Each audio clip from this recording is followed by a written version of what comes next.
Salut les amis, alors aujourd'hui c'est un édito questions-réponses.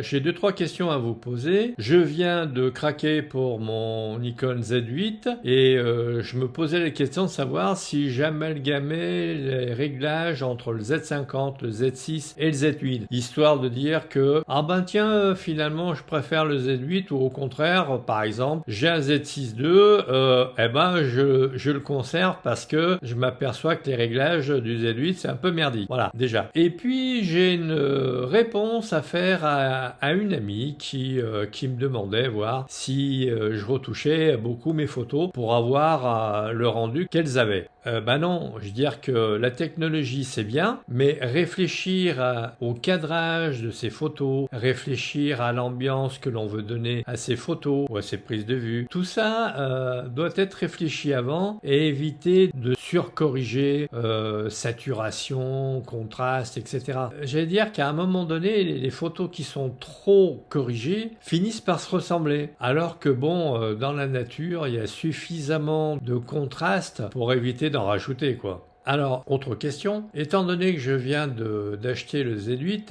est-ce que les réglages tels que j'en parle dans le Z6, est-ce que ça vous intéresse? C'est un petit peu, ça rejoint un petit peu ma première question de savoir si je fais un amalgame ou pas. Voilà. Donc, bah écoutez, si ça vous intéresse, faites-le moi savoir. Et puis, si ça vous intéresse pas, faites-le moi savoir aussi. Alors, pour toute question un peu pointue ou un peu croquignolesque, je vous mets sous ma vidéo mon adresse mail. Ainsi, vous pourrez poser vos questions en tout anonymat et en toute discrétion. Si jamais la réponse peut intéresser tout le monde, eh bien, je ferai une vidéo en tant que telle. Sur ce, les amis, je vous salue bien bas, continuez à faire de belles photos et puis à très vite dans une prochaine vidéo.